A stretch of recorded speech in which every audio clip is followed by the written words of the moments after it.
Kabanata 1356. Masyadong nanlilinlang. Dududo. Itinuturing ngayon ni Junie si Cyrus bilang kanyang dakilang maharlika, kaya mabilis niyang ikinonekta ang telepono, at pagkatapos ay magalang na nagtanong, Mr. De la Cruz, ano ang iyong mga order? Director Wang, 3 sa mga kaibigan ko ang dinala ng pulis.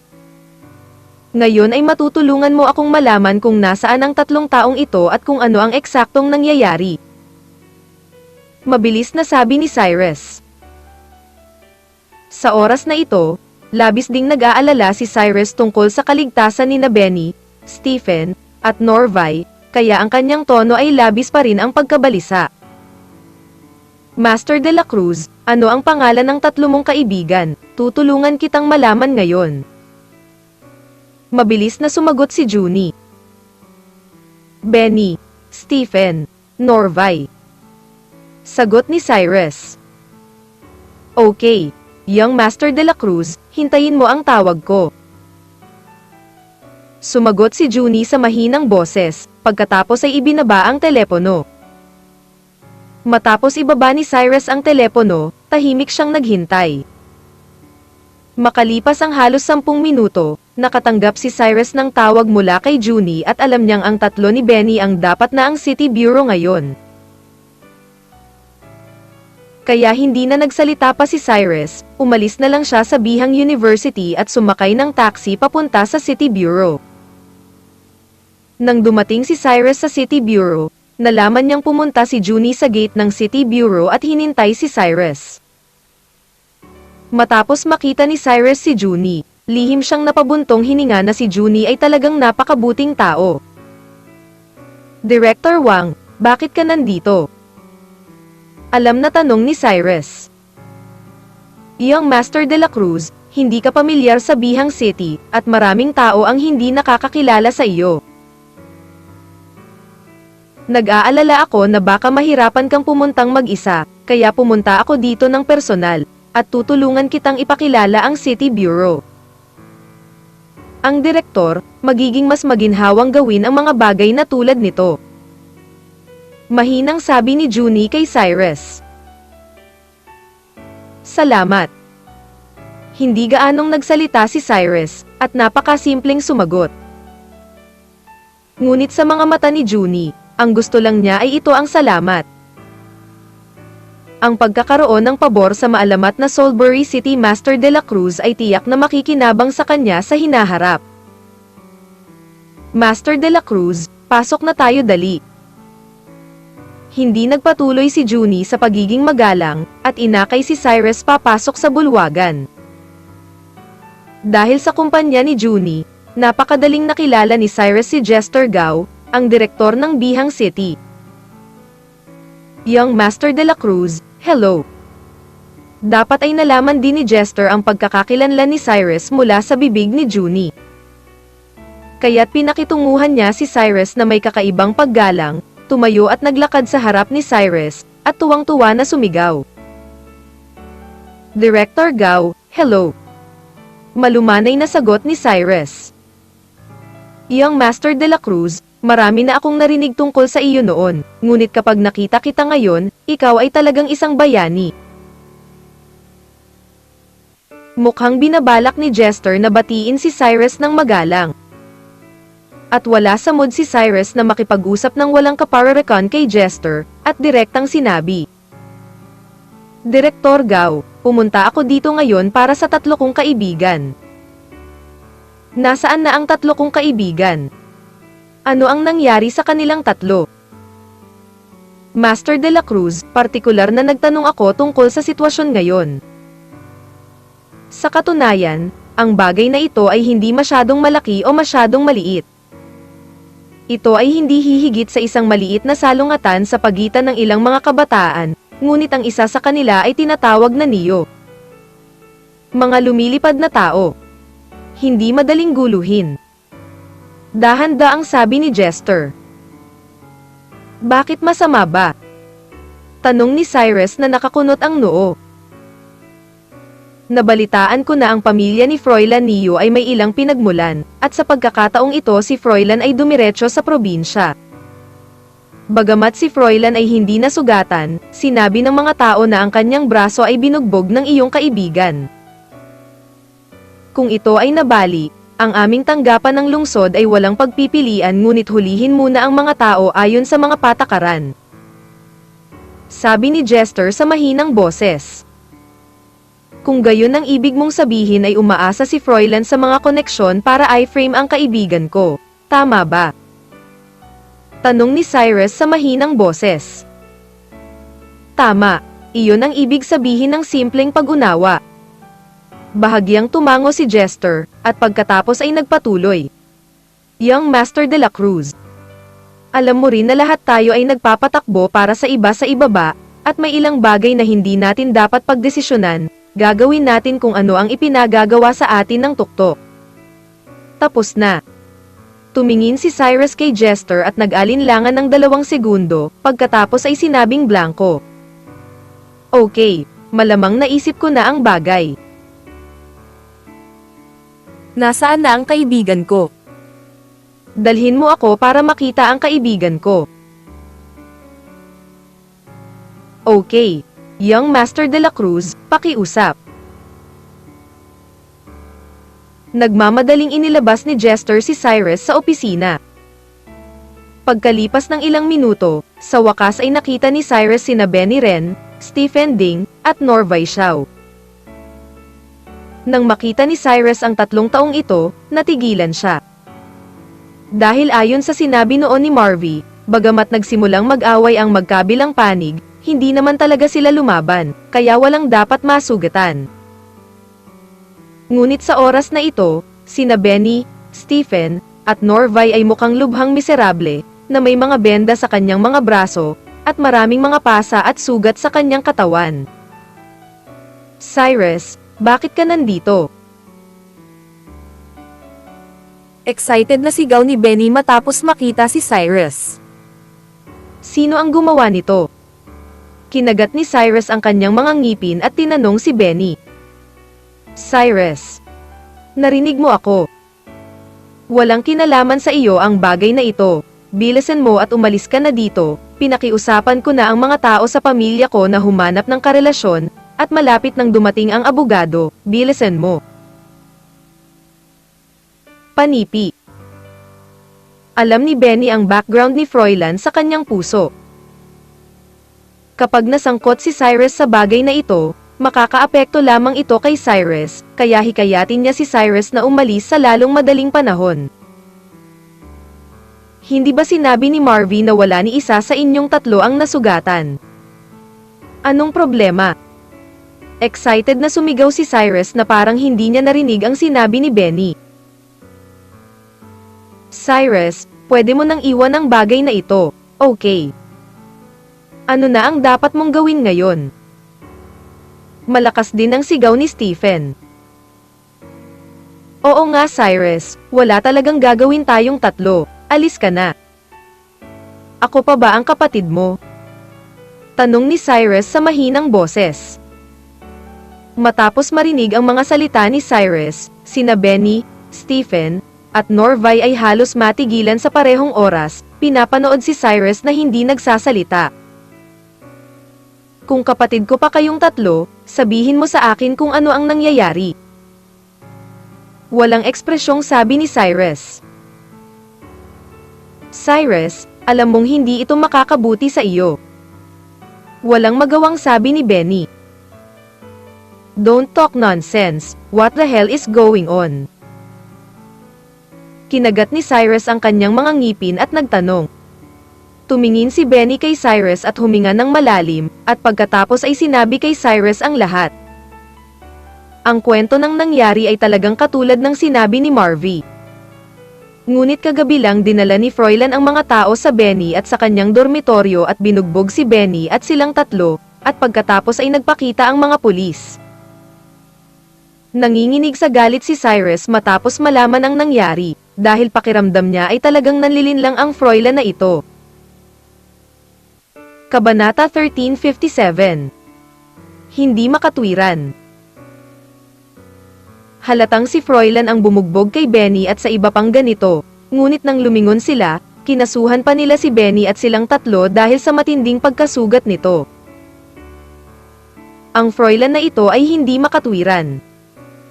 Huminga ng malalim si Cyrus at malamig na sinabi. Sa napakatagal na panahon, nakita ni Cyrus ang hindi ilang mayayamang henerasyong pangalawang henerasyon. At sino mang mapili niya ay maaaring may higit na background kaysa sa Froilan na ito, ngunit ito ang unang pagkakataon na nakakita si Cyrus ng ganoong bully. Cyrus, huwag kang mag-alala tungkol sa bagay na ito, kasalanan ko ang lahat sa pag-udyok sa Froilan na ito noong panahong iyon. Idinawit ko sina Norvay at Stephen, ngunit hindi ito mahalaga.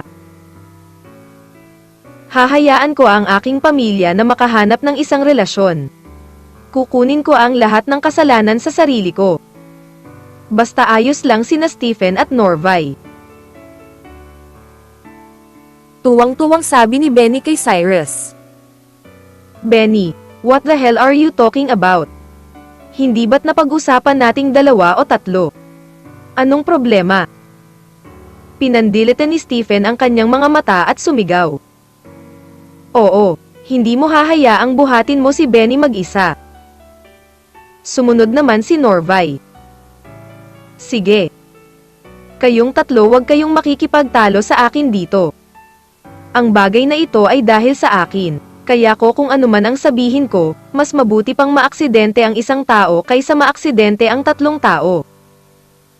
Iritadong sigaw ni Benny. Tumingin si Cyrus kina Benny, Stephen, at Norvay at hindi nagsalita. Tumingala si Benny kay Cyrus, pagkatapos ay nakangiting sinabi. Ano, Cyrus, kung wala kang gagawin, bumalik ka, hindi mo kailangang mag-alala tungkol dito. Tumingin si Cyrus kay Benny at hindi pa rin nagsasalita. Master de la Cruz, ang pamilya ni Froilan ay may kinalaman dito, kung hindi siya maglalakas loob na gawin ang mga bagay na tulad nito. Bulong ni Jester kay Cyrus. Masarap ba makipagrelasyon? Kung may karelasyon at background ka, pwede kang maging lawless, di ba? Diretsong tanong ni Cyrus. Tumingin si Jester kay Cyrus, at bakas sa kanyang mga mata ang pagkapahiya. Gusto mong ikumpara ang relasyon mo sa background mo, hindi ba? I've never lost a fucking game in this regard. Pinandilitan ni Cyrus ang kanyang mga mata at sumigaw, at pagkatapos ay nagpatuloy. Dahil ang Froilan na ito ay gustong patayin ng aking kaibigan, pagkatapos ay paglaruan ko siya ngayon. Master de la Cruz, anong ibig mong sabihin? Kinakabahang tanong ni Junie. I mean very simple, hayaan mo muna ang kaibigan ko. Walang ekspresyong sabi ni Cyrus. Matapos marinig ang mga salita ni Cyrus, ang mga mata ni Junie ay kumislap ng kaunting kakaiba, at pagkatapos ay tumingin siya kay Jester. Kung tutuusin, nasa kamay na ni Jester ang mga tao ni Benny, kaya nasa Jester pa rin ang ganitong bagay. Ang ekspresyon sa mukha ni Jester ay tila napahiya din. Pagkatapos huminga ng malalim, bumulong siya kay Cyrus. Master de la Cruz, ang ibig sabihin ng paghawak sa 3 tao ay nasa itaas, kung pakakawalan ko sila ngayon, nag-aalala ako. Mag-alala tungkol saan? Diretsyong tanong ni Cyrus. Tumingin si Jester kay Cyrus at hindi nagsalita. Nag-aalala na nasaktan mo ang isang taong hindi dapat nasaktan sa iyo. Tanong ni Cyrus nang napaka-domina. Sina Benny, Stephen, at Norvay ay tumingin kay Cyrus na may nakakagulat na ekspresyon sa kanilang mga mukha. Hindi kasi inakala ng 3 na magkakaroon ng lakas ng loob si Cyrus na kausapin ng ganito si Jester. Although alam nilang lahat na baka may background si Cyrus, pero hindi nila alam na sobrang nakakatakot ang background ni Cyrus. Director Gao, kung nag-aalala ka na masaktan mo ang isang tao na hindi mo dapat, hindi ka ba nag-aalala na nasaktan mo ako? Tumingin si Cyrus kay Jester at nagpatuloy. At hindi alam ni Jester kung ano ang gagawin sa oras na ito, Huminga siya ng malalim at sinabi sa mahinang boses, "Young Master de la Cruz, pinapahiya mo ako. Ngayon ay pinakawalan mo ang aking kaibigan. Kung may manggahas na guluhin ka sa hinaharap, tutulungan kitang harapin ito." Tumingin si Cyrus kay Jester at mahinang sinabi, "Young Master de la Cruz, ito ba ang sinabi mo?" Mabilis na sabi ni Jester, "Siyempre sinabi ko. Any responsibility is entirely my responsibility." Mahinang sabi ni Cyrus. Okay, then I'll go through the formalities now. Halatang nakahinga ng maluwag si Jester nang marinig ang sinabi ni Cyrus, tumalikod siya at nagplanong umalis. Ngunit sa sandaling lumingon si Jester, maraming kabataan ang pumasok na nagkukwentuhan at nagtatawanan. Matapos makita ang binata na nangunguna, hindi napigilan ni Jester na tumahimik sandali, pagkatapos ay lumingon at sinabi kay Cyrus, "Master de la Cruz, ang taong ito ay Froilan." Napatingin si Cyrus sa kinatatayuan ni Froilan, ngunit hindi nagsalita. Ang mga mata ni Benny, Stephen, at Norvay ay puno ng galit, ngunit silang tatlo ay hindi naglakas loob na magsalita, dahil alam nilang kapag lumala ang mga bagay, wala itong may dudulot na mabuti sa kanila. Ngunit ang hindi maintindihan ni Cyrus ay ang Michelle ay sumusunod din kay Froilan sa oras na ito, at si Froilan ay nakaakbay pa rin sa balikat ni Michelle. Sa oras na ito, ang Michelle ay tila hindi na maipagmamalaki tulad ng dati, at may bakas ng kalungkutan sa kanyang maselang mukha. Bago sinabi ni Benny kay Cyrus na ang Michelle ay nakipaghiwalay sa Froilan na ito. Ngunit si Froilan ay palaging naninira kay Michelle, kaya nagkaroon ng eksena kung saan si Benny at ang iba ay nagkaroon ng conflict kay Froilan. Ngunit ngayon, sa pagtingin sa hitsura ni na Michelle at Froilan, ang dalawa ay tila nagkasundo. Si Benny at ang iba ay binugbog ng ganito dahil sa Michelle, at napunta pa sa kulungan. Ang Michelle ay talagang hindi pinansin si Benny at iba pa, at sa halip ay nagpakita sa bureau ng lungsod kasama si Froilan. Ang impresyon ni Cyrus kay Michelle bilang isang babae ay nahulog sa ilalim. Kahit na inakala ni Cyrus na ang Michelle ay isang materialistikong babae noon, hindi masama ang kanyang kalidad, ngunit hindi akalain ni Cyrus na ang Michelle ay magiging ganoong tao. "Master Neo, nandito ka ba?" Ayaw ni Jester na masaktan si Froilan kaya nagkusa siyang kausapin si Froilan. "Director Gao, paano ang 3 taong naaresto kagabi? Gusto kong makilala." Sumagot si Froilan sa napakayabang na tono. "Nandito na ang mga tao." Mabilis na sabi ni Jester. Bahagyang tumingin si Froilan kay Jester, at dir-diretsyong naglakad patungo sa kanilang tatlo. Sina Benny, Stephen, at Norvay. "Kamusta kayong tatlo dyan?" Nakangiting tanong ni Froilan kay Benny. Tiningnan ni Benny si Froilan pataas at pababa, at pagkatapos ay itinoon ang kanyang mga mata kay Michelle, na parang hindi niya maintindihan kung bakit kasama muli ni Michelle si Froilan. Mukhang maganda ang pakikitungo nito. "Pumunta ako ngayon dito para sabihin sa inyong tatlo na nagbago na ang isip ng babae, at tayong dalawa na naman." Nakangiting sabi ni Froilan. Matapos marinig ang mga salita ni Froilan, lahat sina Benny, Stephen, at Norvay ay natigilan, at ang mga ekspresyon sa kanilang mga mukha ay lubhang hindi kapanipaniwala. Mga kulits ang kabanata 1358 ay iba na naman ang kwento. Kaya talon na naman tayo sa next kabanata. Kabanata 1359. Maghihintay ka. Kamusta naman kayo? Ngumisi si Cyrus. "Boy, let me tell you. Hindi lang silang tatlo ang nabugbog ko. Kakasuhan ko silang tatlo ngayon, ikukulong ko silang tatlo, huwag kang mag-isip ng silang tatlo na wala pang 10 o 8 taon at inaaway ako. Magkaribal ba kayo?" Tinuro ni Froilan ang ilong ni Cyrus at nagtanong. Haha. Tumingin si Cyrus kay Froilan at ngumiti, at pagkatapos ay mahinang sinabi, sana maging mayabang ka kahit sandali. Anong ibig mong sabihin? Tanong ni Froilan sabay kindat. Hindi pinansin ni Cyrus si Froilan, ngunit tinanong niya si Jester, ano ang sinabi ng resulta ng pagtatasa ng pinsala ng taong ito noon? Nabali ang kanang braso. Sagot ni Jester. Okay, since sabi niya nabalian ang kanang braso niya, pero wala naman siguro siyang ginagawa ngayon, kaya mas mabuting mabalian na lang siya. Isang pahiwatig ng dilim ang sumilay sa mga mata ni Cyrus, at pagkatapos ay iniunat niya ang kanyang kamay at hinawakan ang braso ni Froilan. Ikaw, anong gagawin mo? Matapos hawakan si Froilan sa braso ni Cyrus, isang bakas ng pagkalito ang sumilay sa kanyang mga mata, at pagkatapos ay tinitigan niya ang kanyang mga mata at sinabing, alam mo ba kung saan ito? Naglakas loob kang gumawa ng isang bagay sa akin dito. Bakit ang dami mong kalokohan? Isang bakas ng inis ang sumilay sa mga mata ni Cyrus, at pagkatapos ay ginamit niya ang kanyang mga kamay. Ano?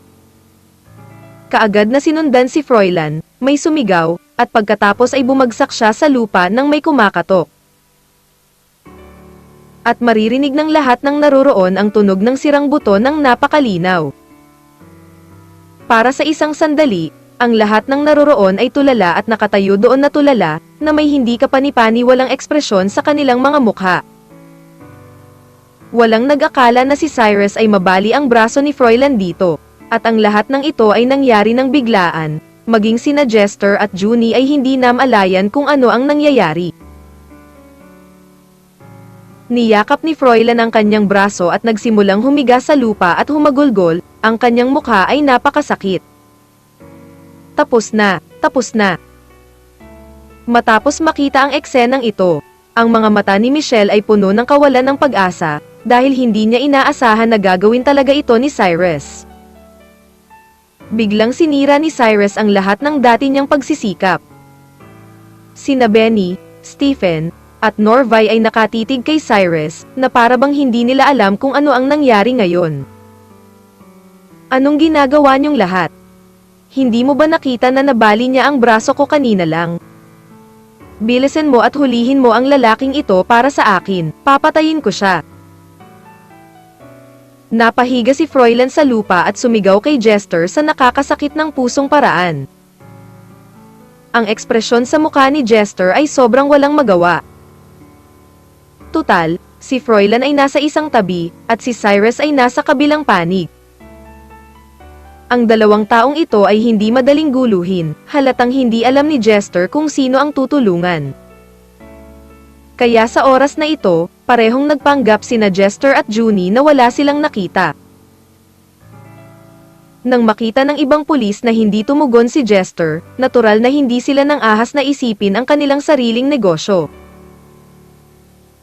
Dati palagi mong kinukuha ang kaibigan ko dahil sa pagbali ng isang braso mo, tapos ngayon nabalian ko na talaga ang braso mo, kaya hindi mo ginawang mali ang kaibigan ko. Tumingin si Cyrus kay Froilan na may mahinang ngiti, at pagkatapos ay nagpatuloy sa paglalakad patungo sa Froilan. Ano pa bang gagawin mo? Alam mo ba kung sino ako?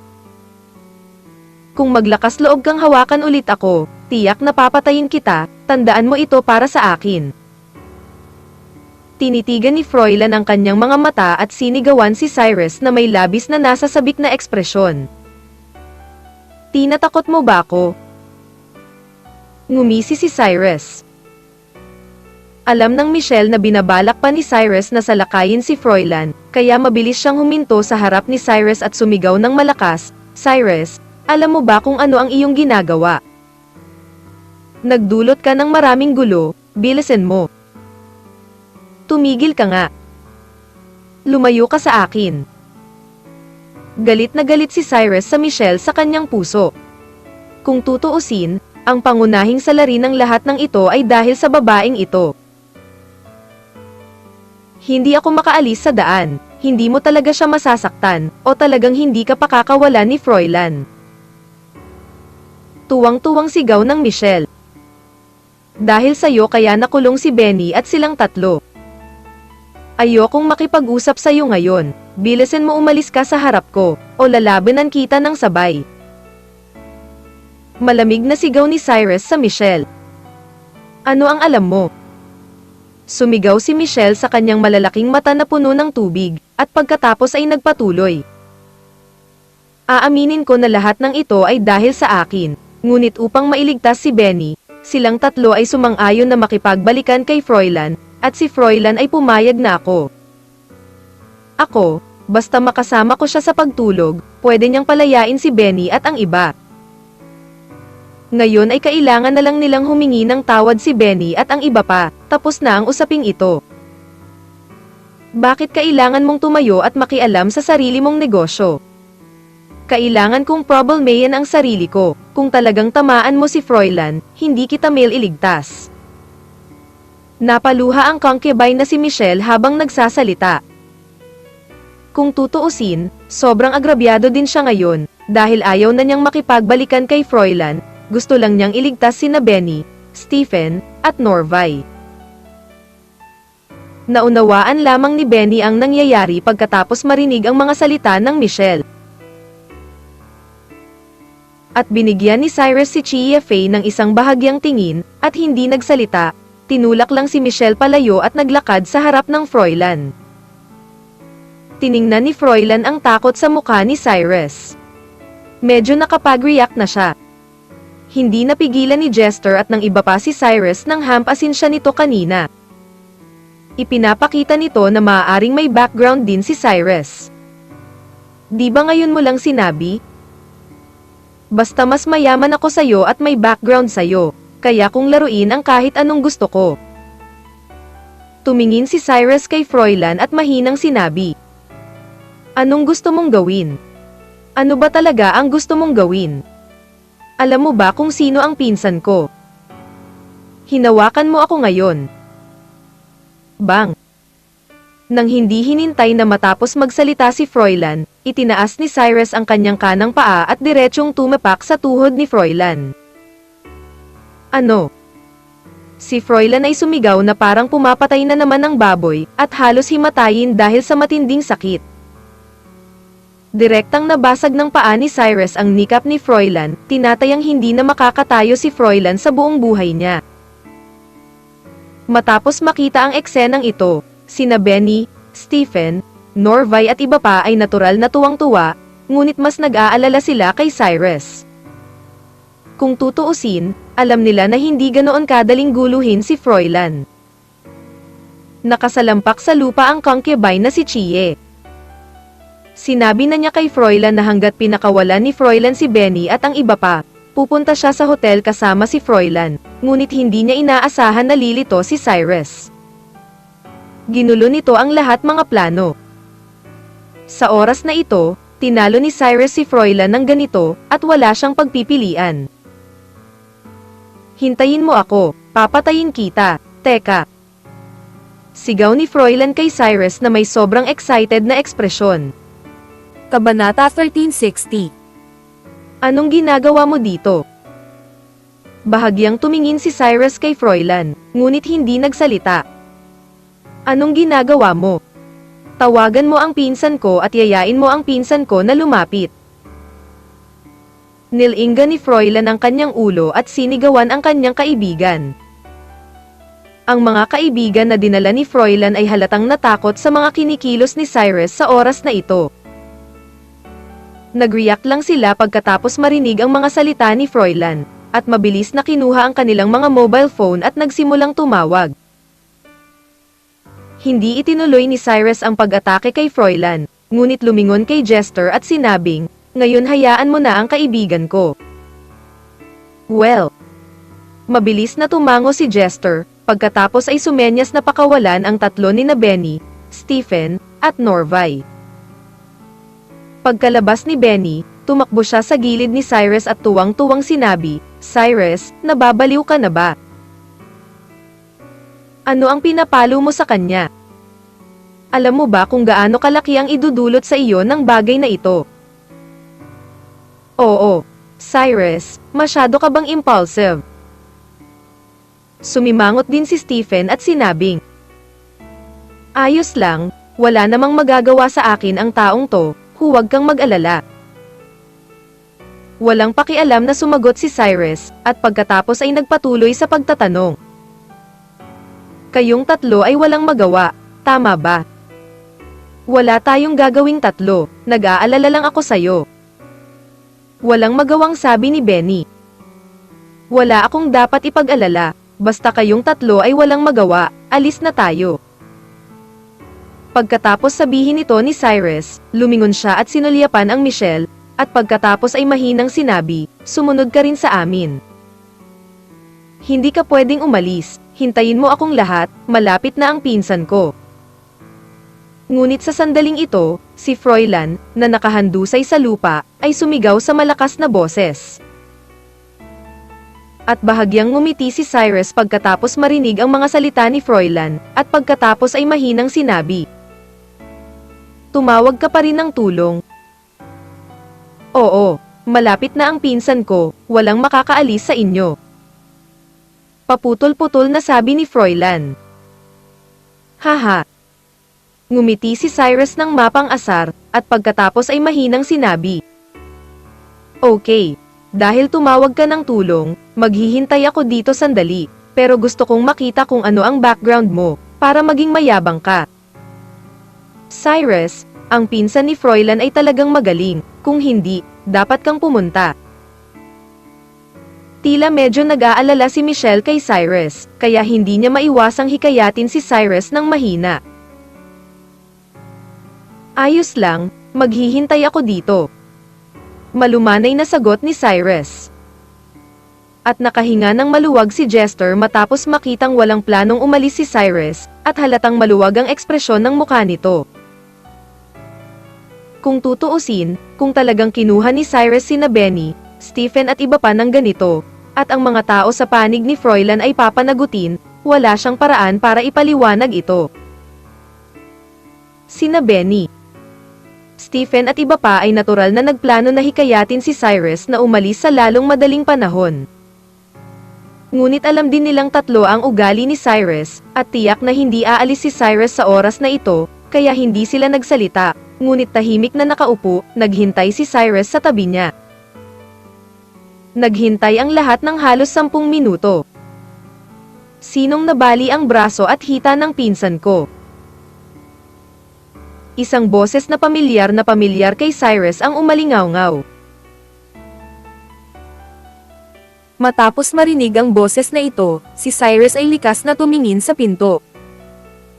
Nang makita ni Cyrus ang binata na sumugod na galit, hindi niya napigil ang matawa, at pagkatapos ay palihim na bumantong hininga na talagang may kapalaran siya sa taong ito. Pinsan, nandito na ako, bilisan mo, iligtas mo ako, bilisan mo. Si Froilan ay dinala na sa stretcher sa oras na ito, at ang mga medikal na staff ay naghihintay sa labas, ngunit si Froilan ay ayaw umalis at kailangang hintayin ang kanyang pinsan na dumating. Froilan. Matapos makitang ganito si Froilan, sumigaw ang binata sa sobrang galit na tono, at pagkatapos ay mabilis na sumugod sa tabi ni Froilan. Dapat mong malaman na ang relasyon sa pagitan ng binatang ito at ni Froilan ay napakaganda pa rin. Pagkatapos ng lahat, si Froilan ay isang sikat na pangalawang henerasyon na mayaman sa Bihang City. Siya ay karaniwang gustong maghanap ng ilang purong babaeng mag-aaral sa kolehiyo at bigyan sila sa mga kabataan, kapag nakakaranas ng anumang problema. Karamihan sa mga ito ay neresolba ng mga kabataan. Pinsan, bakit ka pumunta dito? Nang makita ni Froilan ang binata, napaluha pa siya. Sino ba ang bumugbog sa pinsan ko ng ganito, at ngayon tumayo ka para sa aking ina? Kinagat ng binata ang kanyang mga ngipin at sumigaw na may labis na galit na ekspresyon. Nataman ko. Si Cyrus, na tahimik na nakaupo sa sulok, ay dahan-daang nagsalita. Ikaw lang. Lumingon ang binata para tingnan si Cyrus. Ngunit nang makita ni Cyrus ang binata, siya ay natigilan, ang kanyang boses ay biglang huminto, ang ekspresyon sa kanyang mukha ay labis na nabigla, at mayroon pa ring kaunting takot. Wala pang isang araw, magkikita ulit tayong dalawa. Nakangiting tanong ni Cyrus sa binata. Tila hindi makapaniwala ang binata na totoo ang kanyang nakita, kaya dali-dali itong dumilat at kinusat ang mga mata, saka gumawa ng hakbang na hindi inaasahan ng lahat ng naroroon. Bumagsak sa lupa ang binata sa sobrang lakas. Siyempre, hindi si Cyrus ang humiling sa kanya na lumuhad ng lumuhad ang binata, ngunit dahil sa kanyang matinding takot kay Cyrus. Saglit, halos lahat ng naroroon ay natulala. Walang nakakaalam kung ano ang nangyayari. Dahil naramdaman ng lahat na pagkatapos na lumitaw ang pinsan ni Froilan, si Cyrus ay hindi madaling pakakawalan, at maaaring si Cyrus ay direktang ipadala sa bilangguan. Sa oras na iyon, ang relasyon ay maaaring maging mas makapangyarihan. Ngunit ang hindi inaasahan ng mga tao ay pagkatapos na makita si Cyrus, ang pinsan ni Froilan ay talagang lumuhad kay Cyrus. Ang larawang ito ay nagparamdam sa lahat na hindi makapaniwala. Pinsan, bakit ka nakaluhod? Nakakunot noong tanong ni Froilan nang makita ang ekspresyon ng mukha ng binata matapos lumuhad. Shut the fuck up. Sinaman siya ng tingin ng binata at nginitian. Ngunit tila mas naguluhan si Froilan nang makita ang ekspresyon ng mukha ng binata. Kung tutuusin, tinawag ni Froilan ang binata para tulungan siyang makauna, ngunit sinong mag-aakalang diretsyong luluhod ang binata. Hindi mapigilan ni Cyrus na mapangiti nang makita ang binata sa kanyang harapan, dahil ang binatang ito ay walang iba kundi si Benji na nakatakas lang mula kay Cyrus kagabi. Hindi akalain ni Cyrus na ang mga bagay ay nagkataon lamang, na ang pinsan ni Froilan ay si Benji. Ngunit ito rin ay isang magandang bagay para kay Cyrus. Pagkatapos ng lahat, alam na ngayon ni Benji kung ano ang background ni Cyrus, kaya ang iba ay maaaring maging mas simple. Young Master de la Cruz, bakit ikaw? Ang binata ay lumuhad sa lupa at nauutal at tinanong si Cyrus. Anong ginagawa mo dito? I turn yourself in. Mahinang tanong ni Cyrus kay Benji. Kabanata 1361. Kapalaran. Hindi. Nabalitaan kong binugbog ang pinsan ko, kaya pumunta ako dito, ngunit hindi ko inaasahan na ikaw iyon, Young Master de la Cruz, pasensya na, hindi kilala ng pinsan ko si Master de la Cruz. Ito lang. Kasalanan ng pinsan ko, aalisin ko siya ngayon. Sigaw ni Benji kay Cyrus na may sobrang excited na ekspresyon. Tumingin si Cyrus kay Benji pataas at pababa, at pagkatapos ay blanko na sinabi, mukhang hindi mo naisip kung ano ang nangyayari, sa palagay mo ay kasalanan ng iyong pinsan. Anyway, na-offend ka ng pinsan ko, Young Master de la Cruz, kasalanan ng pinsan ko yun. Alam na alam ni Benji kung gaano nakakatakot ang mga pamamaraan ni Cyrus, kaya kahit nabigyan siya ng 10,000 lakas ng loob, hindi siya mangangahas na saktan si Cyrus. Ganito kasi. Itong babaeng ito ay ayaw kasama ng pinsan mo. Pero ang pinsan mo ay patuloy pa rin sa pag-aabala sa kanya. Tapos ang kaibigan ko ay nagkaroon ng konting conflict sa iyong pinsan, at ang pinsan mo ay nagbalak na payagan ako ang aking kaibigan ay nasa kulungan. Ako. Ngayon lang siya bugbugin, sa tingin mo may problema ba? Tanong ni Cyrus kay Benji sa napakakalmang tono. Huminga ng malalim si Benji matapos marinig ang mga salita ni Cyrus, at mabilis na sinabi, Young Master de la Cruz, sa palagay ko ay walang mali sa ginawa mo. Alam ko na ang pinsan kong ito ay kailangang linisin, Master de la Cruz, tama ka. Panipi. Mahihirapan ba ang pinsan mo sa kaibigan ko sa hinaharap? Casual na tanong ni Cyrus kay Benji. Master de la Cruz, ano ang sinasabi mo? Kahit bigyan mo siya ng 10,000 lakas ng loob ngayon, hinding-hindi siya maglalakas loob na guluhin ang iyong mga kaibigan.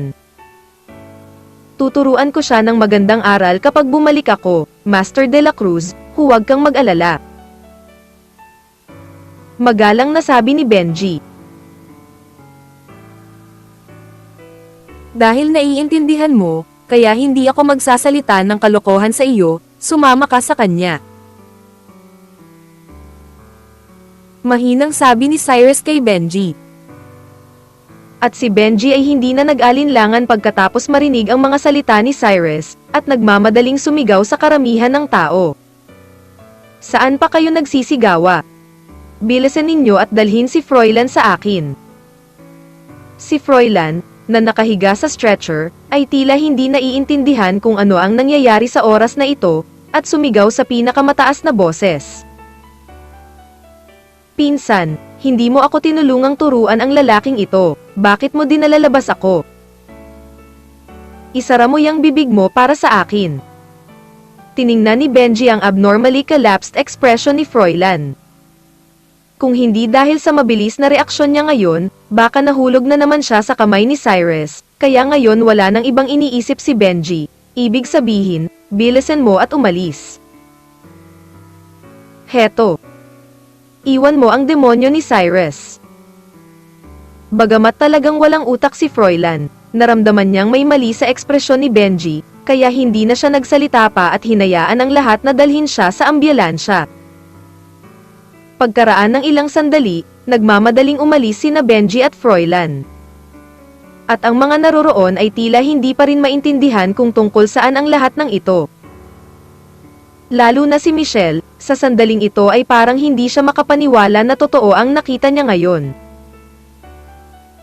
Pagkatapos ng lahat, si Froilan ay hindi nagsabi sa kanya ng isang beses o dalawang beses na ang kanyang pinsan ay hindi lamang isang malaking bituin.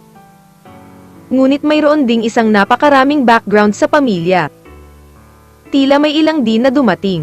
Ngunit ngayon si Michelle ay nagkita sa unang pagkakataon ang pinsan na ito ni Froilan ay naging ganoong eksena, na ikinagulat din ni Michelle. Siyempre, naunawaan din ni Michelle na lahat sila ay maaaring minamaliit ang lakas ni Cyrus. Medyo natulala din sina Johnny at Jester sa oras na ito. Dahil narinig lang nila ang tungkol sa nakakatakot na lakas ni Young Master de la Cruz sa Jiangnan Province, ngunit hindi nila ito nakita ng kanilang mga mata. At sa pagkakataong ito, naunawaan nilang dalawa kung gaano katikat ang buhay nitong tinatawag na Jiangnan Province na si Master de la Cruz. Ilang tao sa buong bansa ang kayang magpatakot kay Benji. Director Gao, Director Wang, ang bagay na ito ay bumabagabag sa inyong dalawa ngayon. Kung walang gagawin, aalis ako kasama itong mga kaibigan ko. Naglakad si Cyrus kina Jester at Johnny at mahinang sinabi. Master de la Cruz, saan ka pupunta? Papuntahin kita dyan. Mabilis na sabi ni Jester. Sige, dalhin natin ang mga kaibigan ko sa ospital para masuri muna. Tumango si Cyrus at sinabi. Sige, mag-aayos na ako. Sumang-ayon si Jester, saka tumalikod at umalis. Sa oras na ito, si Benny, Stephen, at Norvay ay tila nakatitig sa kinatatayuan ni Cyrus. Ngayon, silang tatlo ay may maraming pagdududa sa kanilang mga puso. Bagamat alam nilang tatlo na hindi simple ang background ng pagkakakilanlan ni Cyrus. Dapat ay isa siyang mayaman na second generation, ngunit hindi nila inaasahan na ang background ni Cyrus ay magiging sobrang nakakatakot, maging ang mga taong tulad ni Jester ay sumunod kay Cyrus. Makalipas ang ilang minuto, sumakay na ang lahat sa sasakyan ng pulis at dumiretso sa kinaroroonan ng People's Hospital. Tinulungan din ni Jester si Benny at ang iba pa na makipag-ugnayan sa Bihang University. At sinabi sa Bihang University na ang lahat ng ito ay talagang isang hindi pagkakaunawaan. Na sila ay pagwawalang bahala sa tungkulin at inaresto ang maling tao, na maaari ring pigilan ang paaralan na parusahan si Benny at ang tatlo sa kanila para sa bagay na ito. Matapos makapasok sa ospital, nag-check ng mabuti sina Benny, Stephen, at Norvay.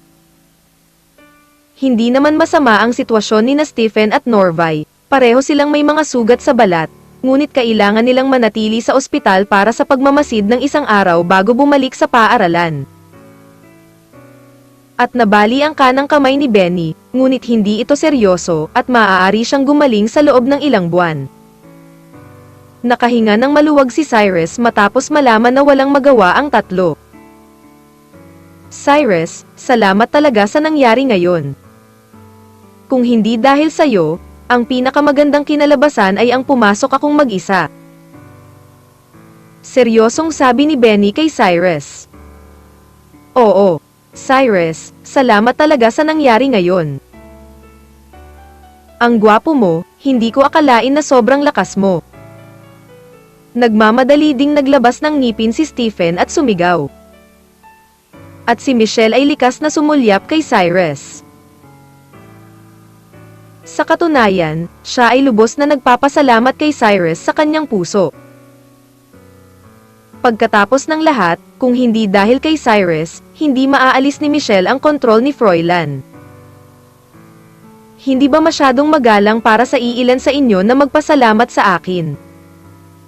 Nakangiting sabi ni Cyrus. Bagamat maganda ang relasyon natin, kailangan ko pa ring magpasalamat. Nakangiting sagot ni Benny, pagkatapos ay tumingin sa taas-baba kay Cyrus, at seryosong tinanong si Cyrus, Cyrus, sino ka? Huwag mong itago sa amin, okay? Kabanata 1362. Ang iniisip ni Michelle.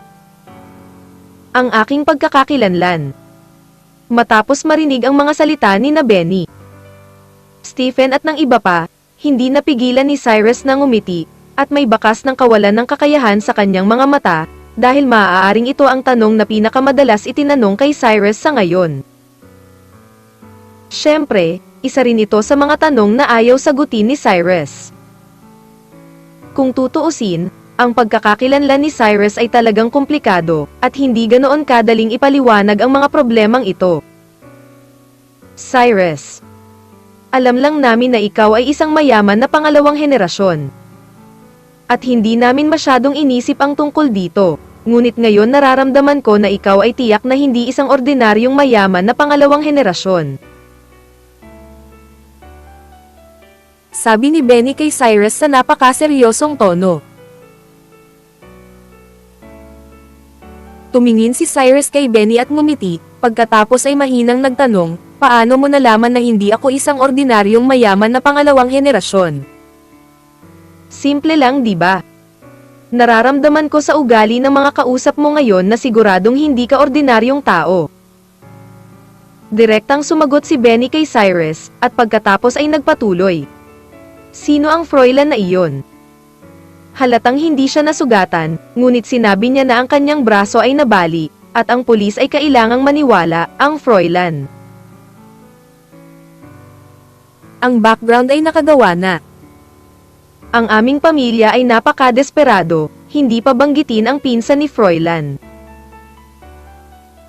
Oo, ngunit si Froilan ay binugbog mo ng ganyan ngayon, at ang pinsan ni Froilan ay walang lakas ng loob na magsabi ng anuman.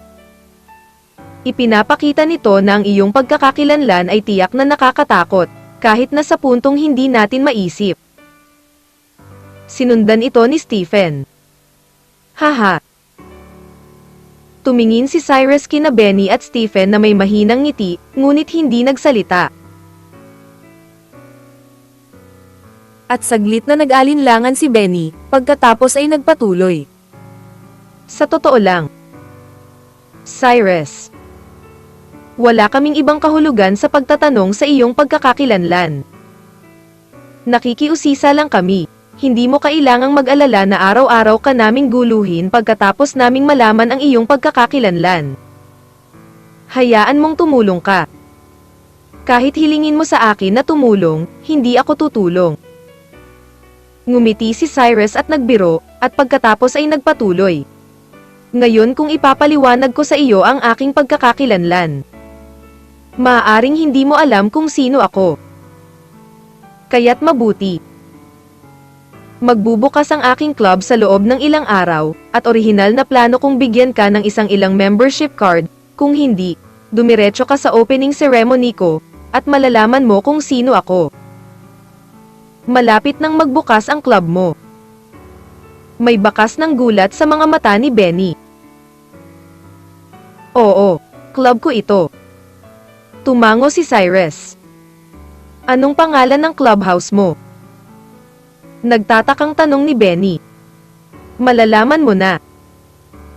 Hindi direktang sinagot ni Cyrus ang tanong na ito, ngunit dahan-daang tumayo at sinabing, Okay, gabi na ngayon, dapat magpahinga kayong tatlo, sasabihin ko sa inyo kapag nagbukas na ang club ko, mauna na ako. Pagkasabi nito, tumayo si Cyrus at tumakbo palabas ng ward. At mukhang naguguluhan sina Benny, Stephen, at Norvay. Kung tutuusin, matagal nang nagtanong ang tatlo, pero sa totoo lang wala naman silang tinanong. Pagkaalis ni Cyrus sa ward, nagplano siyang umuwi. Ngunit kalalabas lang ni Cyrus sa ospital nang marinig niyang may tumatawag sa kanyang pangalan sa likuran niya. Tumingin si Cyrus sa likod at nakitang hinahabol siya ng Michelle. Cyrus, sandali. Tinapakan ni Michelle ang kanyang high heels at sinigawan si Cyrus nang may pag-aalala. Habang tinitingnan ni Cyrus ang Michelle, alam na niya ngayon na nagkita muli sina Michelle at Froilan para lang iligtas si Benny at ang iba pa, kaya napatawad na niya si Michelle sa kanyang puso. Anong problema? Matapos lumakad si Michelle sa harap ni Cyrus, mahinang tinanong ni Cyrus si Michelle.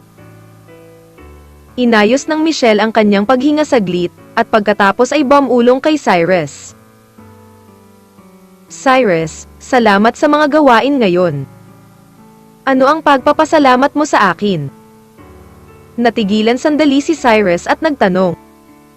Ngayon, iniligtas mo si Benny at ang iba pa. Si Benny at ang iba ay nangyari dahil sa akin, kaya gusto kong magpasalamat sa iyo, at salamat sa pagpapaalis mo sa Froilan. Kung hindi dahil sa iyo, baka nananatili sa aking buhay magpakailanman. Mawawasak ito sa mga kamay ni Froilan. Sabi ni Michelle sa napakaseryosong tono. Dahil sa mga bagay na ito. Bahagyang ngumiti si Cyrus, at pagkatapos ay mahinang sinabi. Sa totoo lang, hindi mo kailangang maging magalang, ginawa ko lang ito dahil kay Benny at sa iba pa. Kahit kanino mo ginawa ang mga bagay na ito, gusto kong magpasalamat sa iyo. Mabilis na sumagot ang Michelle kay Cyrus. Tiningnan ni Cyrus ang Michelle pataas at pababa, at pagkatapos ay nagtanong sa tonong naguguluhan, naalala ko na may boyfriend ka dati. Bakit kasama mo ulit ang isang tulad ni Froilan?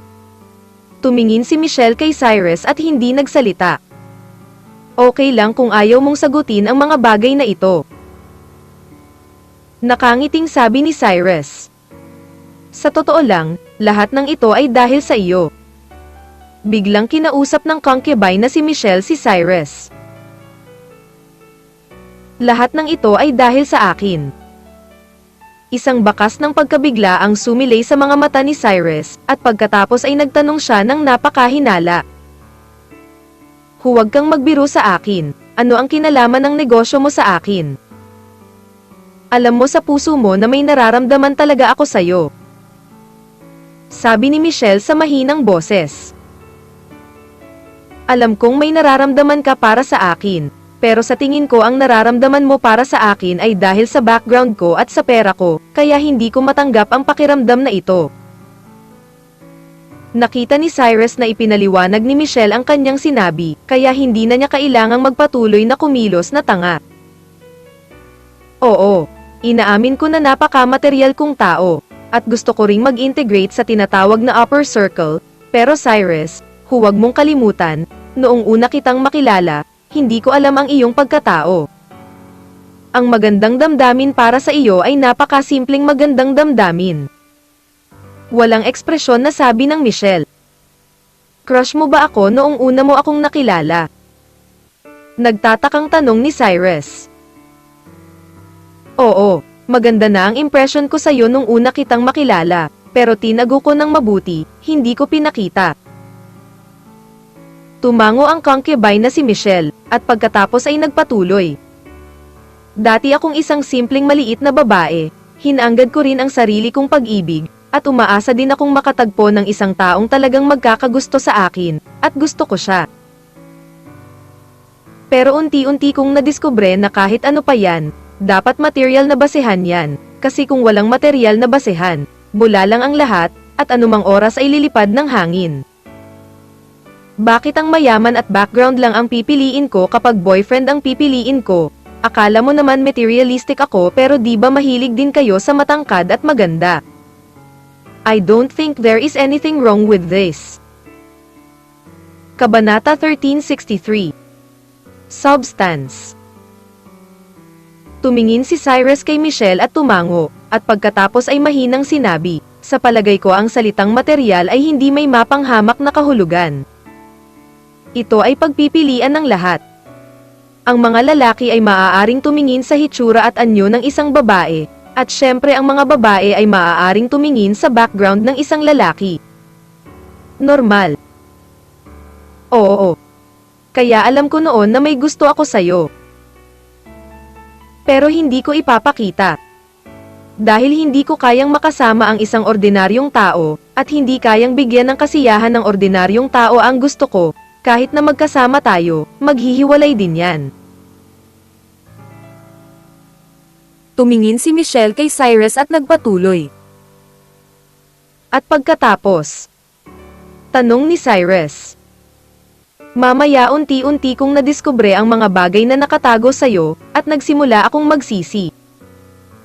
Nagsisi ako na hindi kita nahawakan, lalo na nung nalaman kong may nobyo ka na, lalo akong nagsisi.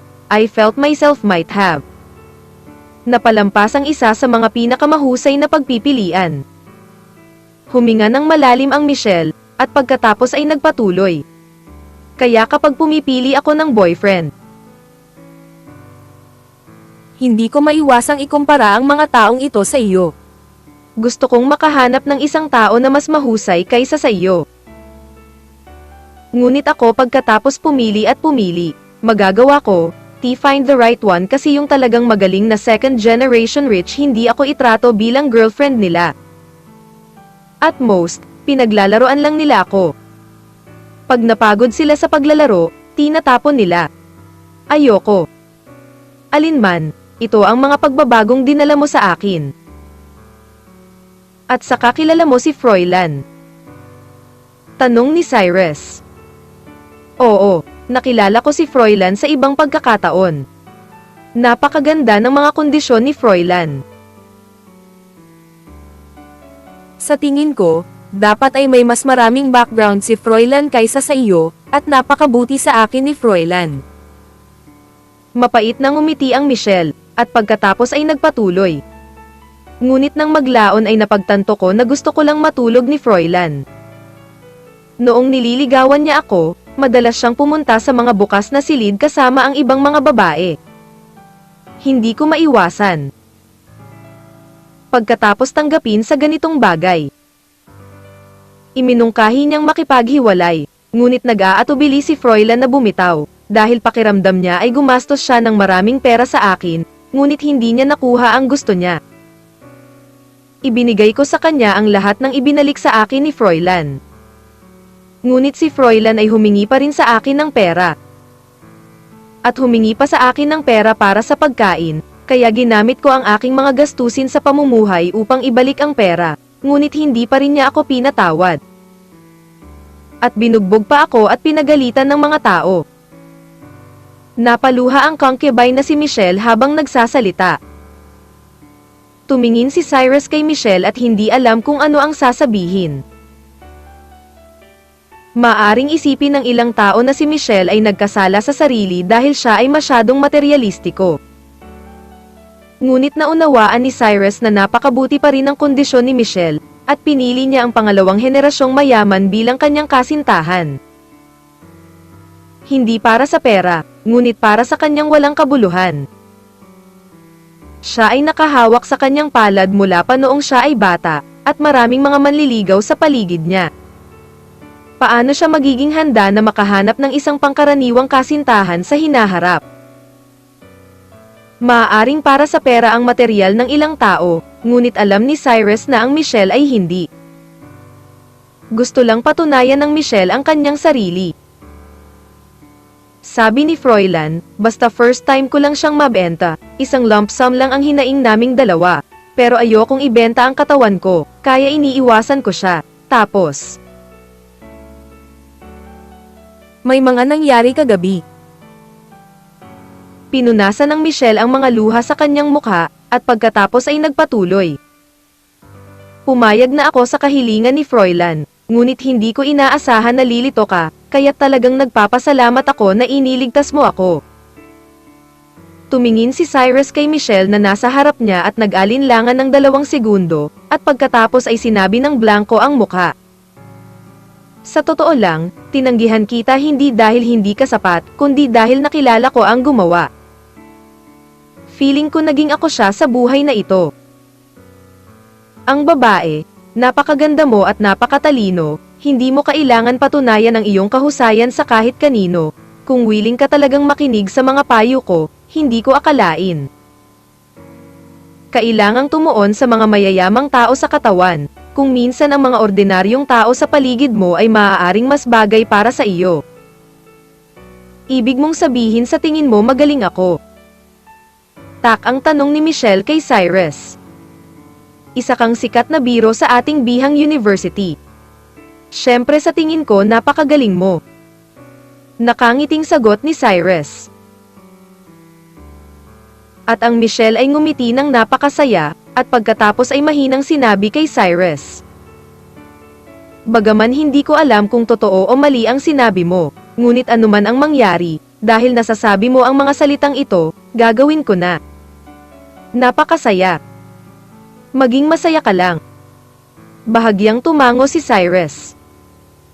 Huwag kang mag-alala, tapos na akong makipag-usap sa iyo, tuluyan na kitang binitawan ngayon, at baka hindi ko na ipagpatuloy ang pakikibaka sa mga bagay na ito sa hinaharap. Sa tingin ko ay tiyak na makakatagpo ako ng isang taong mas bagay para sa akin sa hinaharap. Tandang padamdam panipi.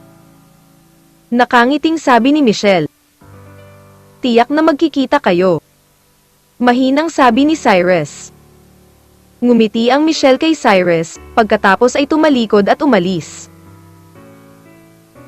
Tiningnan ni Cyrus ang background ng Michelle at nakaramdam ng maraming emosyon sa kanyang puso. Sa katunayan, minsan talagang nararamdaman ni Cyrus na si Michelle ay isang babae na ibang-iba sa mga material na babae na karaniwang nakikita ni Cyrus. Kahit papaano sa mga mata ni Cyrus, ang Michelle ay walang masamang intensyon. Matapos makitungo kay Benny at sa iba pa, si Cyrus ay kumuha ng 2 araw na klase sa paaralan.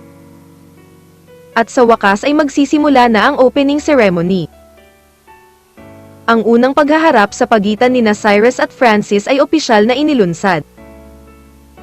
Alam ni Cyrus sa kanyang puso na may isang paraan lamang upang makitungo sa mga mangangalakal na pilak. At iyon ay ang pagbabanta sa katayuan ng mga taong ito, dahil kapag naramdaman nila ang panganib ay maihahayag nila ang kanilang mga kapintasan, upang mahanap ni Cyrus si Francis. Kung hindi, kung umaasa si Cyrus kay Melissa o Jimmy upang mangolekta ng mga pahiwatig upang mahanap si Francis, ito ay karaniwang imposible. Dahil nangako si Cyrus kay Benny at sa iba pa na dadalhin sila sa opening ceremony. Natural na sumunod sina Benig, Stephen, at Norvay, at sumunod din si Michelle, Marie, Marvy, Prince Huey at ang 3 babae. Alam ni Cyrus na kapag nalaman na ni Benny at ng iba pa ang direktang pagkakakilanlan, tiyak na malalaman ni Michelle Marie at ng iba pa, kaya mas mabuting tawagan silang lahat ng magkasama. Tuwang-tuwa ang ilang babae nang malaman nilang dadalo sila sa opening ceremony ng clubhouse ni Cyrus. Kung tutuusin, lahat sila ay nadama na halos kasing edad nila si Cyrus, ngunit maaari silang magbukas ng clubhouse at dumalo sila. Ang seremonya bilang kaibigan ng amo, isang bagay. Cyrus, huwag kang mag-alala, siguradong padadalhan kita ng ilang circles of friends mamaya, at hayaan mong ang mga kaibigan kong iyon ang bahala sa negosyo mo. Sabi ni Marie kay Cyrus habang nagme-makeup. Okay, then I'll thank you in advance. Nakangiting sagot ni Cyrus. Ay, no thanks, classmates tayong lahat. Masayang sabi ni Marie. Kabanata 1364. Ito ang club ko. Bahagyang ngumiti si Cyrus at hindi na nagsalita. Kung tutuusin, may kakilala si Marie, at kahit na mayaman sila, hindi naman sila karapat-dapat na maging miyembro ng Tianian Club. Makalipas ang mahigit kalahating oras, dinala ni Cyrus si Benny at ang iba pa sa harapan ng pinakasikat na 5-star hotel sa Bihang City.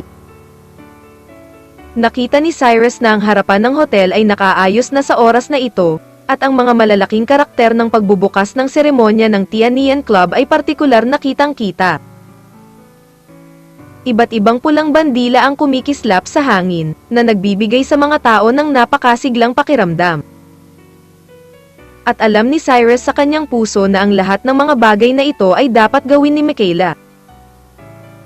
Sa paligid ni Michaela, si Cyrus ay karaniwang hindi kailangang mag-alala tungkol sa anumang bagay, na dapat ay kung bakit nag-aatubili si Lani kay Michaela.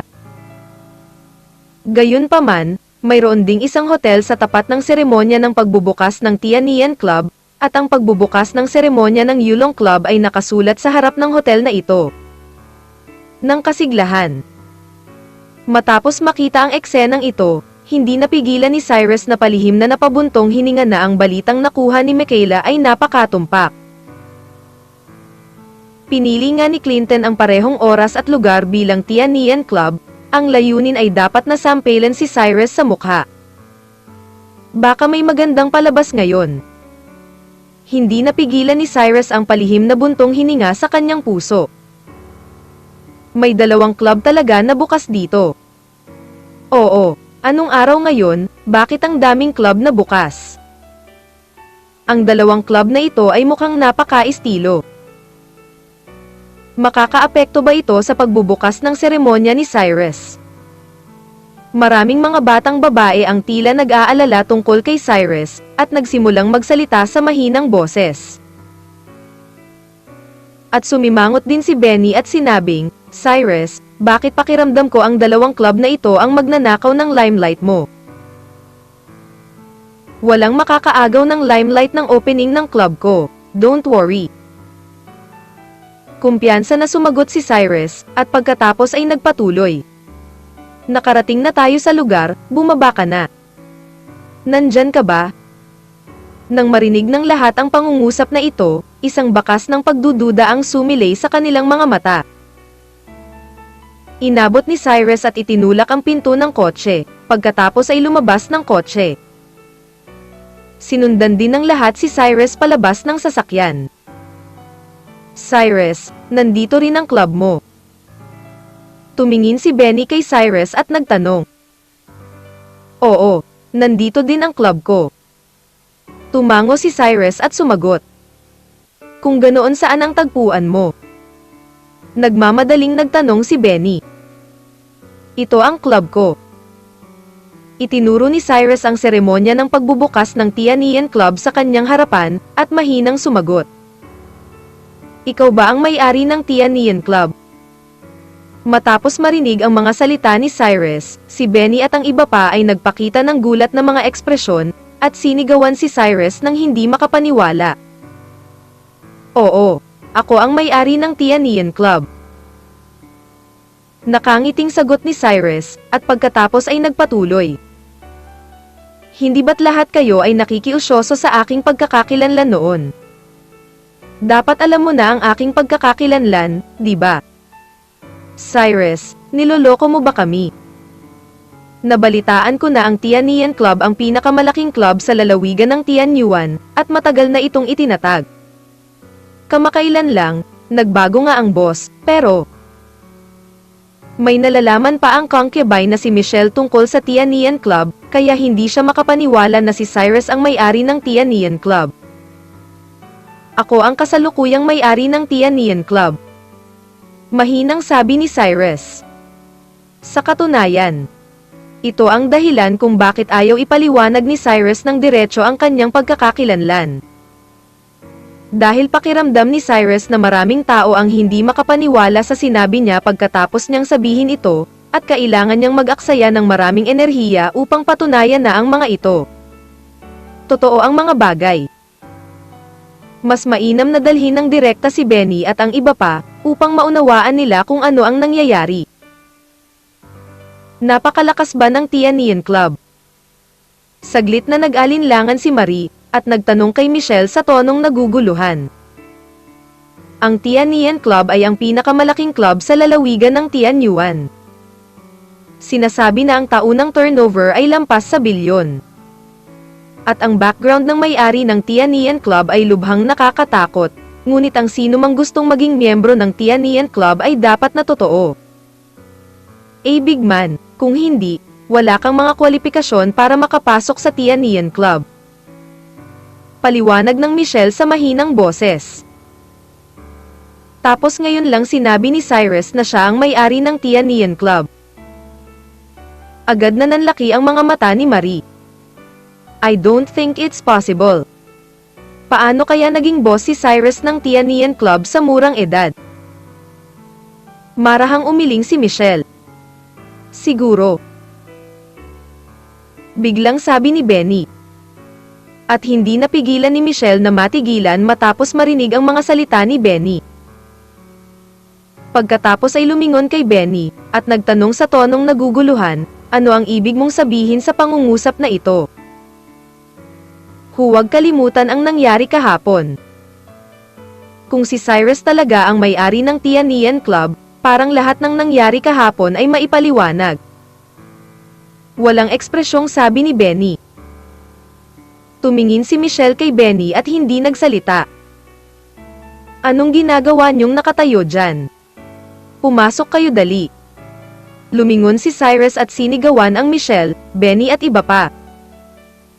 Bagamat hindi pa rin sigurado ang mga taong ito kung si Cyrus ang may-ari ng Tianyuan Club, sinundan pa rin nila si Cyrus sa hotel.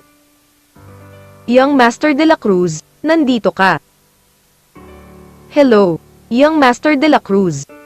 Hello, Young Master de la Cruz. Ang staff na orihinal na inihanda sa bulwagan ay nagkusa na kumustahin si Cyrus pagkatapos makita si Cyrus. Tutal, lahat ng mga taong ito ay taga Tianyuan Club kaya kilala nilang lahat si Cyrus.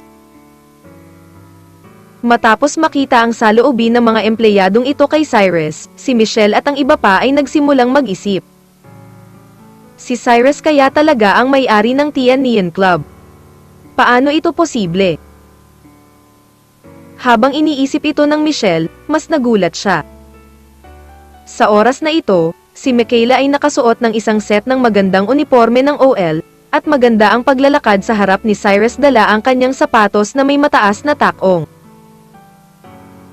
Napakaganda ng suot ni Michaela ngayon. Ang kanyang napakagandang uniforme ay nagbabalangkas sa kanyang perpektong figura. Ang kanyang payat at makatarungang mga binti ay natatakpan ng itim na medyas, at siya ay nakasuot ng isang pares ng itim na sapatos na may mataas na takong. Anuman ang kanyang ugali o kanyang figura, ito ay kaagad pumatay sa kanya.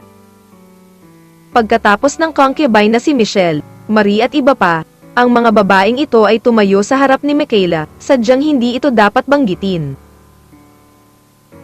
Nakaramdam pa nga si Marie ng kaunting kababaan dahil sa makapangyarihang aura ni Michaela, at kusa siyang umatras ng 2 hakbang. Ang concubine na si Michelle ay tumingin kay Michaela ng may inggit, dahil gusto rin niyang maging ganoong babae. Para naman kay Benny, Stephen, Norvay at iba pa, matapos makita si Michaela, hindi nila maalis ang tingin sa katawan ni Michaela. Kung tutuusin, ang isang sexy at mature na babae tulad ni Michaela ay may kakaiba kay Benny at sa iba pa. Apela. Master de la Cruz, nandito ka ba? Bahagyang yumuko si Michaela kay Cyrus at sinabi. Kabanata 1365. Darating talaga. Ate Michaela, salamat sa iyong pagsusumikap. Malumanay na sagot ni Cyrus. Walang mahirap na trabaho. Ngumiti si Michaela, at pagkatapos ay hindi malay na tumingin sa mga tao sa paligid ni Cyrus. Ate Michaela, itong mga taong ito ay aking mga kaibigan, maaari kang humingi ng tulong sa pag-aayos. Sabi ni Cyrus. Okay. Mabilis na tumango si Michaela, at pagkatapos ay sinabi sa kanyang assistant, lahat ito ay mga kaibigan ni Young Master de la Cruz, mangyaring ayusin ang isang mas magandang lugar. Okay, President Shin. Ang munting katulong ay tumango bilang pagsang-ayon, at pagkatapos ay sinabi kay Benny at sa iba pa, pakiusap sumama ka sa akin. Natigilan si Benny nang marinig ang sinabi ng munting katulong, ngunit sinundan pa rin niya ang munting katulong at tumakbo sa malayo. Matapos maglakad ng ilang hakbang, hindi pa rin napigilan ni Benny ang kanyang pagkamausisa, at mahinang tinanong ang munting katulong, Beauty, may I ask you something? Kung mayroon kang anumang mga katanungan, maaari mong sabihin ito ng direkta. Magalang na sagot ng katulong. Ayan, sino ba ang may-ari ng Tianian Club mo? Mahinang sabi ni Benny. Hindi ba kayo mga kaibigan ni Master de la Cruz? Hindi mo man lang alam na si Master de la Cruz ang may-ari ng Tianian Club. Medyo nagulat ang assistant. Matapos marinig ang sinabi ng katulong, agad na natigilan sina Benny, Michelle at ang iba pa, at ang mga ekspresyon sa kanilang mga mukha ay hindi lamang nagulat kundi namangha din. Bagamat may kutob na sila sa kanilang mga puso noon, ngunit nang harapin na talaga nila ang katotohanan ito, hindi pa rin nila matanggap. Diyos ko, bagamat alam ko na si Cyrus ay hindi isang ordinaryong mayamang ikalawang henerasyon, hindi ko inaasahan na si Cyrus ay napakagaling. Sabi ni Stephen habang nakadilat ang mga mata. Oo, mukhang hindi talaga kami galing ni Cyrus sa iisang mundo. Hindi ka panipaniwala na pag-aari niya ang ganoon kalaking clubhouse. Sumunod naman si Norvay. Sa oras na ito, tila walang ideya si Benny kung paano ilarawan ang kanyang kalooban. Naunawaan din ni Marie at ng iba pa kung bakit napakayabang ni Cyrus noon. Naramdaman ng lahat na napakayaman ng pamilya ni Benny, ngunit kung ikukumpara kay Cyrus, ito ay hindi karapat-dapat na banggitin. Lahat tayo ay minamaliit si Cyrus. Mahinang sabi ni Michelle. Hindi naman sa minamaliit namin si Cyrus, pero si Cyrus ay masyadong magaling magtago. Kapag natapos na ang opening ceremony na ito, kailangan kong makipag-ayos sa kanya. Pabirong sabi ni Stephen.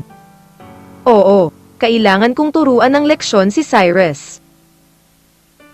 Napakayaman niya kaya araw-araw siyang kumikilos sa amin. Kung hindi niya ito ipapaliwanag ng malinaw, hindi ko siya magiging kaibigan. Nakangiting sigaw ni Benny. Ano ba, kailangan pa nating kilalanin ang kaibigang ito. Sa bagay, napakayaman naman niya, pwede nating hiramin lahat in the future. Nakangiting sabi ni Stephen.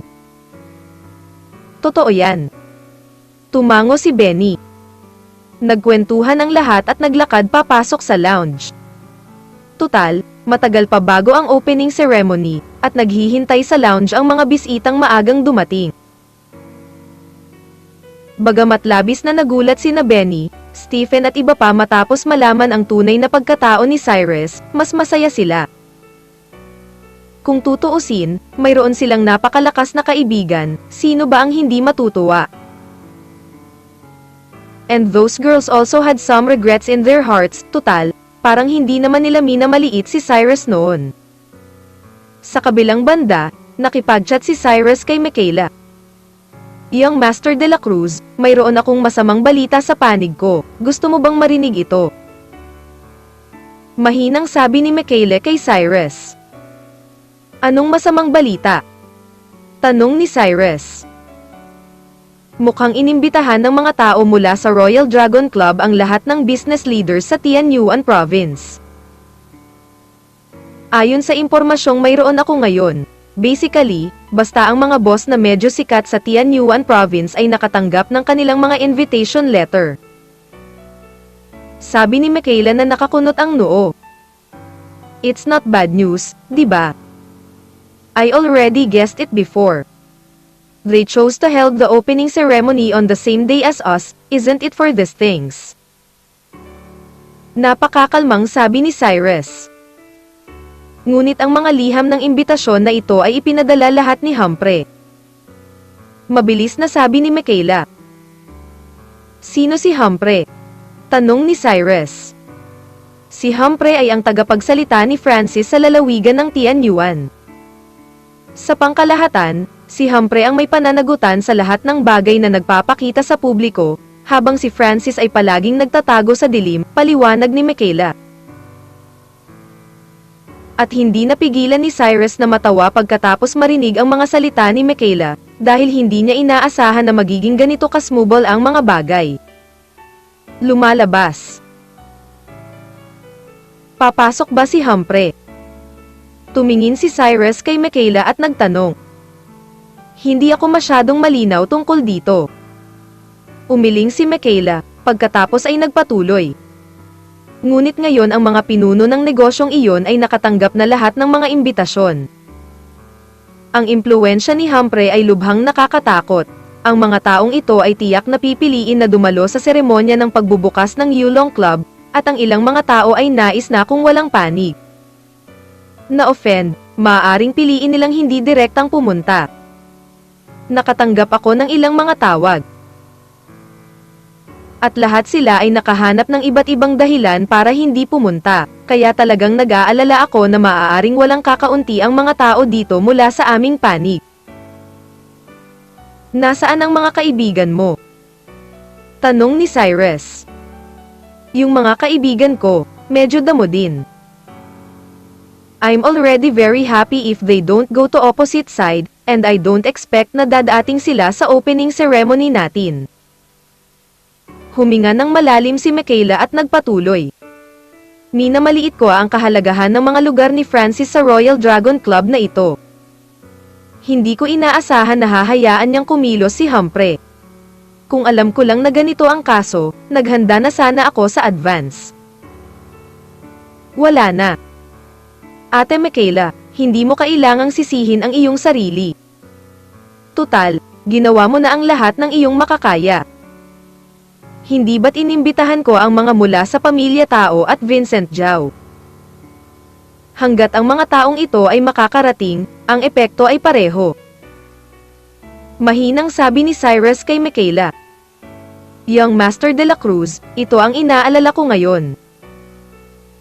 Mabilis na sabi ni Michaela. Anong ibig sabihin? Natigilan sandali si Cyrus, at nagtanong sa tonong naguguluhan. Young Master de la Cruz, maaaring hindi mo alam ang impluwensya ni Humphrey. Nag-aalala ako kung paano kung makipag-ugnayan din si Humphrey sa mga taong inimbitahan mo.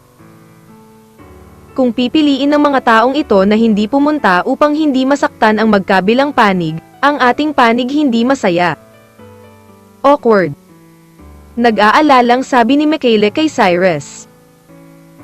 Bahagyang napangiti si Cyrus nang marinig niya ang mga salita ni Michaela, at pagkatapos ay mahinang sinabi, Sister Michaela, tiyak na darating ang mga taong inimbitahan ko, para makasiguro ka. Ngunit, ibinuka ni Michaela ang kanyang bibig at gustong magsalita. Ngunit naglakad si Cyrus palabas ng hotel nang may mga hakbang.